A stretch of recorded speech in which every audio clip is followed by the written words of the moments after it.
Hello students, this is Gayatri. Welcome back to another question of NCERT Mathematics Class 10 Chapter 1 Real Number Exercise 1.2 and question number 7 is there is a circular path around a sport field.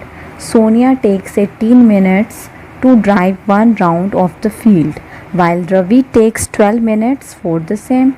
Suppose they both start at the same point and at the same time and go in the same direction. After how many minutes will they meet again at the starting point? तो question में हमें बोल रहे हैं कि एक sports field है, उसके चारों तरफ एक सर्कुलर पाथ है. तो उस सर्कुलर पाथ पे दो जो लोग हैं, एक सोनिया एंड रवि, वो दोनों जो हैं वो ड्राइव कर रहे हैं.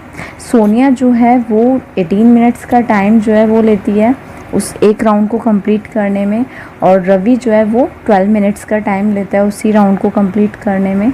Suppose they both start at the same point. अब बोल रहे हैं कि वो दोनों अगर सेम पॉइंट से ही स्टार्ट करते हैं, सेम टाइम पे ही ड्राइव करना और वो भी सेम डायरेक्शन में, तो हमें बताना है कि after how many minutes will they meet again at the starting point. तो क्वेश्चन में हमें बताना है कि वो दोनों कितने मिनट बाद जो है, यानी कितने टाइम बाद जो है वो दोनों वापस मिलेंगे स्टार्टिंग पॉइंट पे.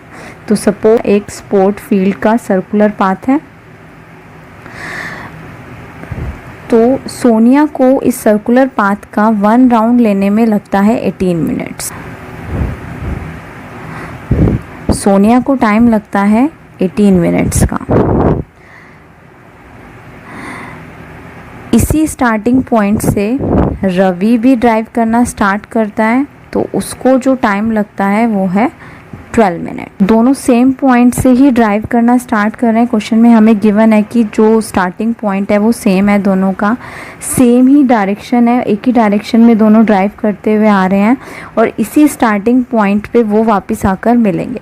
तो हमें बताना है कि वो कितने मिनट बाद रवि और सोनिया जो है दोनों मिनट बाद जो है वो दोनों एक दूसरे से मिलेंगे.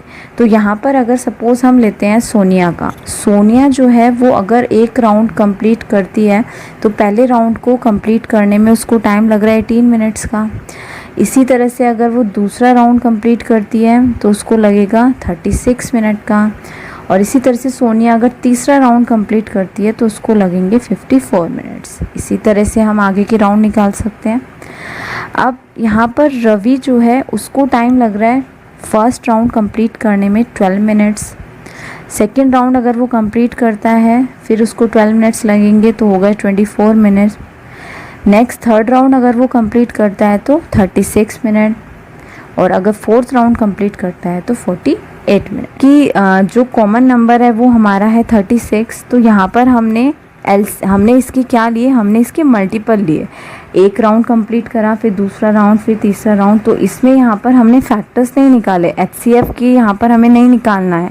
इस क्वेश्चन में हमें क्या निकालना है, LCM निकालना है 18 एंड 12 का. क्यों? क्योंकि यहाँ पर जो राउंड्स वो कंप्लीट करने में टाइम लगा रहे हैं वो टाइम आगे बढ़ता जाएगा, यानी कि वो उसके मल्टीपल्स की फॉर्म में आगे बढ़ता जाएगा. जैसे रवि ने फर्स्ट राउंड कंप्लीट किया 12 मिनट में, सेकेंड राउंड किया 24 मिनट में एंड थर्ड किया 36 में. इसी तरह से सोनिया ने फर्स्ट राउंड किया 18 मिनट में एंड सेकेंड किया 36 में. तो ये जो है ये टाइम जो है आगे मल्टीपल में बढ़ रहा है. तो और जैसे कि हम जानते हैं कि LCM का मतलब क्या होता है, लीस्ट कॉमन मल्टीपल. तो यहाँ पर हमें जो इनका टाइम निकालना था, जो दोनों हैं वो कितने मिनट बाद जो है वो दोनों स्टार्टिंग पॉइंट पे वापस मिलेंगे. तो उसके लिए हमें क्या निकालना है, इन दोनों का LCM निकालना है 18 एंड 12 का. तो 18 एंड 12 का हम LCM निकाल लेते हैं यहाँ से प्राइम फैक्टराइजेशन मेथड से.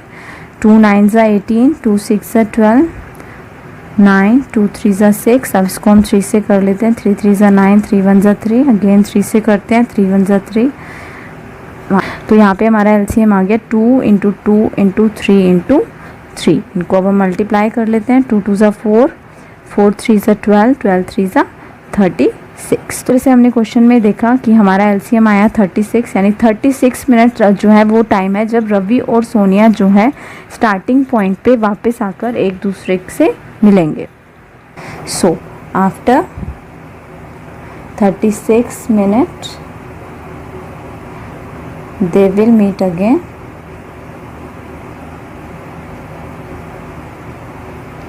at starting point.